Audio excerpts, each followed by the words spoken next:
ಆಶುಷ್ nature world ಚಾನಲ್ಗೆ ಸ್ವಾಗತ ಸುಸ್ವಾಗತ. ಅದೇ ರೀತಿ ಇವತ್ತು ನಾನು ನಿಮಗೆ ಹೊಸ ವೀಡಿಯೋ ಜೊತೆಗೆ ಬರ್ತಾ ಇದ್ದೀನಿ. ದಾಳಿಂಬೆ ಹಣ್ಣು ಯಾರು ಗೊತ್ತಿಲ್ಲಲ್ಲ ಫ್ರೆಂಡ್ಸ್, ತುಂಬ ಒಳ್ಳೆಯದು. ರೋಗ ನಿರೋಧಕ ಶಕ್ತಿಗೆ, ಇಮ್ಯುನಿಟಿ ಬೂಸ್ಟರ್ಗೆ ದಾಳಿಂಬೆ ಹಣ್ಣು ಜ್ಯೂಸನ್ನು ಕೊಡ್ತಾರೆ. ಸ್ಟ್ರೆಂತ್ಗೂ ಕೂಡ ತುಂಬ ಒಳ್ಳೆಯದಿದು, ಹಾರ್ಟ್ಗೂ ಕೂಡ ತುಂಬ ಒಳ್ಳೆಯದು. ಅದ್ರ ಸಿಪ್ಪೆ ಬಗ್ಗೆ ನಾನು ಇವತ್ತು ಹೇಳ್ಕೊಡ್ತೀನಿ.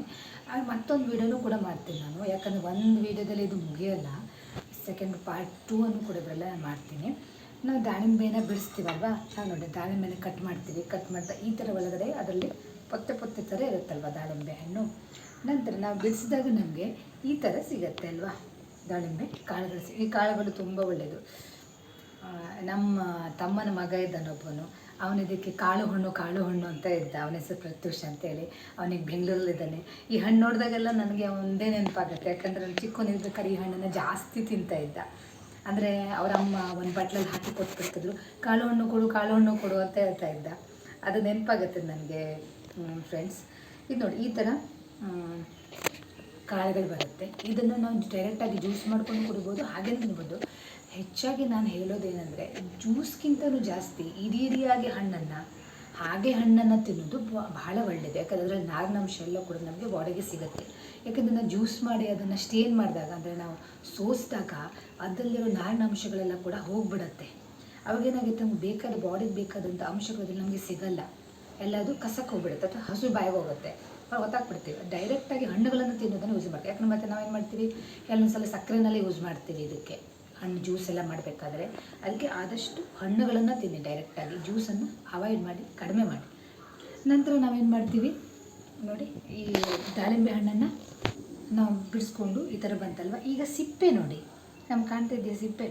ಈಗ ಬಿಡಿಸಿದ ಮೇಲೆ ನೋಡಿ ನಮ್ಗೆ ಈ ಥರ ಸಿಪ್ಪೆ ಕಾಣ್ತಿದೆಯಲ್ಲ, ಈ ಸಿಪ್ಪೆಯಿಂದ ನಾವು ಏನೇನು ಯೂಸ್ ಮಾಡ್ಕೋಬೋದು ದಾಳಿಂಬೆ ಸಿಪ್ಪೆಯಿಂದ ಅಂತ ನಾನು ಹೇಳ್ತಾ ಇದ್ದೀನಿ. ಕಾಳುಗಳಿಂದ ಅಂತೂ ತುಂಬ ಪ್ರಯೋಜನ ಇದೆ, ಅದರ ಸಿಪ್ಪೆಯೂ ಕೂಡ ಅದು ನಾವು ಹೊತ್ತಾಗಬಾರ್ದು, ಅದನ್ನ ಯೂಸ್ ಮಾಡ್ಕೋಬೋದು. ಸಿಪ್ಪೆಯಲ್ಲೂ ಕೂಡ ತುಂಬ ಒಳ್ಳೆಯ ಅಂಶಗಳಿದ್ದಾವೆ. ಈ ಸಿಪ್ಪೆನ ಏನಕ್ಕೆ ಯೂಸ್ ಮಾಡ್ಬೋದು ಅಂದರೆ, ಈ ಲೂಸ್ ಮೋಷನ್ ಆದಾಗ ಈ ಸಿಪ್ಪೆನ ಗಂಧದ ಕಲ್ಲು ಮೇಲೆ ತೇದ್ಬಿಟ್ಟು ಬರುತ್ತಲ್ಲ, ಅದು ಥರ ಥಿಕ್ನೆಸ್ ಅದು ಒಂದು ಬರುತ್ತಲ್ಲ, ಅದನ್ನು ನಾಲ್ಗೆ ಮೇಲೆ ಹಚ್ಕೊಂಡು ನೀರು ಕುಡಿದ್ಬಿಟ್ರೆ ಮೋಷನ್ ಬಂದಾಗ್ಬಿಡುತ್ತೆ. ಅಂದರೆ ಲೂಸ್ ಮೋಷನ್ ಕೂಡ ಕಡಿಮೆ ಆಗುತ್ತೆ. ಇದನ್ನು ನಾವು ಕಷಾಯ ಮಾಡಿ ಕೊಡೋದ್ರಿಂದ, ಬಾಯ್ಲ್ ಮಾಡಿ, ಅಂದರೆ ಈ ಸಿಪ್ಪೆನ ಸಣ್ಣ ಕಟ್ ಮಾಡಿಬಿಟ್ಟು, ಹಾಗೆ ಹಸಿ ಇತ್ತಂದರೆ ಈಗ ಡೈರೆಕ್ಟ್ ಹಸಿ ಸಿಪ್ಪೆನೇ ಹಾಕೋಬೋದು. ಇಲ್ಲಾದರೆ ಒಣಗಿಸಿ ನಾವು ಪುಡಿ ಕೂಡ ಮಾಡ್ಬೋದು. ಇಲ್ಲ ಒಣಗಿಸಿ ಪುಡಿ ಮಾಡೋದಂದರೆ ನೋಡಿ, ಈಗ ನಾನು ಸ್ವಲ್ಪ ಒಣಗಿಸಿದ್ದೆ ಮೊನ್ನೆ, ಈ ಥರ ಆಗುತ್ತೆ. ತುಂಬ ಹಿಂಗೆ ಡ್ರೈ ಆಗುತ್ತೆ. ಇನ್ನೂ ಒಣಗಬೇಕಿದು, ಇನ್ನೂ ಒಣಗೋದಿದೆ, ಯಾಕಂದರೆ ಪೌಡ್ರ್ ಆಗಬೇಕಿದು. ಇನ್ನೂ ಒಣಗಬೇಕು, ಫುಲ್ ಡ್ರೈ. ಬಿಸಿಲಿದೆ ಹಂಗುವ, ಚೆನ್ನಾಗಿ ಒಣಗಿಸ್ಕೊಳ್ಳಿ, ಪೌಡ್ರ್ ಮಾಡಿಟ್ಕೊಳ್ಳಿ. ಯಾವಾಗೂ ಯೂಸ್ ಮಾಡ್ಬೋದು. ಅಂದರೆ ನಮ್ಮ ದಾಳಿಂಬೆ ಹಣ್ಣಿಲ್ಲದಾಗೂ ಕೂಡ ನಾವು ಇದರ ಸಿಪ್ಪೆನ ಯೂಸ್ ಮಾಡಲಿಕ್ಕಾಗುತ್ತೆ, ಆ ಥರ.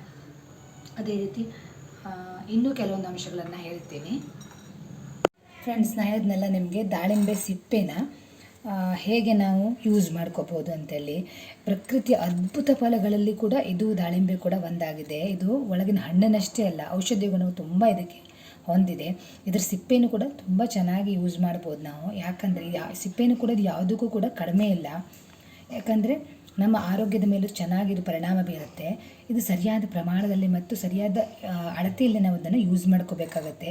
ಈ ಸಿಪ್ಪೆನ ಹೆಚ್ಚಾಗಿ ಏನಿರುತ್ತೆ ಗೊತ್ತಾ, ಇದರಲ್ಲಿ ಆ್ಯಂಟಿ ಆಕ್ಸಿಡೆಂಟ್ಗಳು ಅದರಲ್ಲಿ ಇದ್ದದ್ರಿಂದ, ಆ್ಯಂಟಿ ಆಕ್ಸಿಡೆಂಟ್ಗಳು ದೇಹದಲ್ಲಿ ಏನಿರುತ್ತಲ್ವ, ಕೊಲೆಸ್ಟ್ರಾಲ್ಗಳಿರ್ತಾವಲ್ಲ, ಆ ಕೊಲೆಸ್ಟ್ರಾಲ್ ಆಕ್ಸಿಡೇಷನ್ ಪ್ರಕ್ರಿಯೆಗೆ ಒಳಗಾಗದಂತೆ ತಡೀತದೆ. ಆಮೇಲೆ ಆಕ್ಸಿಡೇಷನ್ ಪ್ರಕ್ರಿಯೆ ಆಕ್ಸಿಡೇಟಿವ್ ಸ್ಪೇಸ್ಗೆ ಕಾರಣವಾಗಿರೋ ತನ್ಮೂಲಕ ಹೃದಯದ ಸಮಸ್ಯೆಗಳಿಗೂ ಕೂಡ ಇದು ಸಮಸ್ಯೆನ ಕಡಿಮೆ ಮಾಡುತ್ತೆ. ಆದ್ದರಿಂದ ಇದರಲ್ಲಿ ಆಕ್ಸಿಡೇಟಿವ್ ಪರಿಣಾಮವನ್ನು ನಿಯಂತ್ರಿಸಿ ಏನು ಮಾಡುತ್ತೆ, ಇದು ಹೃದಯದ ಆರೋಗ್ಯವನ್ನು ಕಾಪಾಡುವಲ್ಲಿ ದಾಳಿಂಬೆ ಸಿಪ್ಪೆ ತುಂಬ ಅನುಕೂಲ ಮಾಡಿಕೊಡ್ತದೆ. ದೇಹದಲ್ಲಿ ವಿಷಕಾರಿ ವಸ್ತುಗಳನ್ನು ಹೊರಹಾಕುವಲ್ಲಿ ದಾಳಿಂಬೆ ತುಂಬ ಅನುಕೂಲವಾಗಿದೆ. ದೇಹವನ್ನು ಒಳಗಿನಿಂದ ಶುದ್ಧಗೊಳಿಸಿ ಆರೋಗ್ಯವಾಗಿರುವಂತೆ ಇದು ಮಾಡುತ್ತೆ. ಅದೇ ದಾಳಿಂಬೆ ಸಿಪ್ಪೆಯಲ್ಲಿ ವಿಟಮಿನ್ ಸಿ ಅಂಶಗಳು ಉತ್ತಮ ಮೂಲ ಇರೋದ್ರಿಂದ ವಿಟಮಿನ್ ಸಿ ತುಂಬ ಹೇರಳವಾಗಿ ಇದರಲ್ಲಿದೆ. ಈ ದಾಳಿಂಬೆ ಸಿಪ್ಪೆನ ಒಣಗಿಸಿ ಪುಡಿ ಮಾಡಿ ಇಟ್ಕೊಂಡು ಅದನ್ನು ನಾವು ಹಲ್ಲುಜ್ಜೋದ್ರಿಂದನೂ ಕೂಡ ನಾವು ಹಲ್ಲಿನ ಆರೋಗ್ಯವನ್ನು ಕಾಪಾಡ್ಕೋಬೋದು. ಮತ್ತು ಈ ದಾಳಿಂಬೆ ಪುಡಿಯನ್ನು ನೀರಿನಲ್ಲಿ ಬೆರೆಸಿ ಅದರಿಂದ ಬಾಯಿ ಮುಕ್ಕಳಿಸೋದ್ರಿಂದ ಕೂಡ ನಮ್ಮ ಬಾಯಲ್ಲಿ ದುರ್ಗಂಧ ಬರುತ್ತಲ್ಲ, ಬಾಯಿ ಸ್ಮೆಲ್ ಬರುತ್ತೆ, ಬಾಯಿ ಕೆಟ್ಟ ವಾಸನೆ ಬರುತ್ತೆ ಅಂತ, ಅದೆಲ್ಲ ಕೂಡ ಕಡಿಮೆ ಆಗುತ್ತೆ. ಅದು ಅನೇಕ ವರ್ಷಗಳು ನಡೆದುಕೊಂಡ ಪದ್ಧತಿಯಂತೆ ಈ ಪುಡಿ ಬೆರೆಸಿದ ನೀರನ್ನು ನಾವು ಗಾರ್ಗಲಿಂಗ್ ಮಾಡೋದ್ರಿಂದ, ಸ್ವಲ್ಪ ಉಗುರು ಬೆಚ್ಚ ನೀರಿಗೆ ಪುಡಿನ ಹಾಕಿಬಿಟ್ಟು ಗಾರ್ಗಲಿಂಗ್ ಮಾಡೋದ್ರಿಂದಾಗಿ ಗಂಟಲು ನೋವು ಮತ್ತು ಕಫ ಸಹ ಕಡಿಮೆ ಆಗ್ತದೆ. ಈ ದಾಳಿಂಬೆ ಸಿಪ್ಪೆ ಕಷಾಯ ಮಾಡಿ ಕುಡಿಯೋದ್ರಿಂದ ಏನಾಗುತ್ತೆ ಅಂದರೆ, ಭೇದಿಯನ್ನು ಸುಲಭವಾಗಿ ನಿಯಂತ್ರಣದಲ್ಲಿರಲಿಕ್ಕೆ ಸಾಧ್ಯವಾಗುತ್ತೆ. ಅದೇ ರೀತಿ ಫ್ರೆಂಡ್ಸ್, ಇನ್ನೂ ಮುಂದಿನ ಸಂಚಿಕೆಯಲ್ಲಿ ನಾನು ಇದ್ರ ಬಗ್ಗೆ ಇನ್ನೂ ಹೆಚ್ಚಿನ ಅಂಶಗಳನ್ನು ಹೇಳ್ಕೊಡ್ತೇನೆ. ಫ್ರೆಂಡ್ಸ್, ನೋಡಿದ್ರಲ್ವಾ ದಾಳಿಂಬೆನ ಹೇಗೆ ಯೂಸ್ ಮಾಡ್ಕೋಬೋದು. ಅದರ ಸಿಪ್ಪೆಯನ್ನು ನಾವು ಒಣಗಿಸಿ ಪುಡಿ ಮಾಡೋದ್ರಿಂದ ಯಾವ ಥರ ಯೂಸ್ ಆಗುತ್ತೆ ಅಂತ ಗೊತ್ತಾಯ್ತಲ್ಲ ಫ್ರೆಂಡ್ಸ್. ಅದೇ ರೀತಿ ಇನ್ನೊಂದು ಭಾಗನ, ಸೆಕೆಂಡ್ ಭಾಗನ ದಾಳಿಂಬೆ ಸಿಪ್ಪೆ ಬಗ್ಗೆ ಮಾಡ್ತೀನಿ ನಾನು. ಯಾರೂ ಬೇಜಾರಾಗಬೇಡಿ, ಸ್ವಲ್ಪ ಲೇಟ್ ಆಯಿತು ಅಂತ ಹೇಳ್ಬಿಟ್ಟು.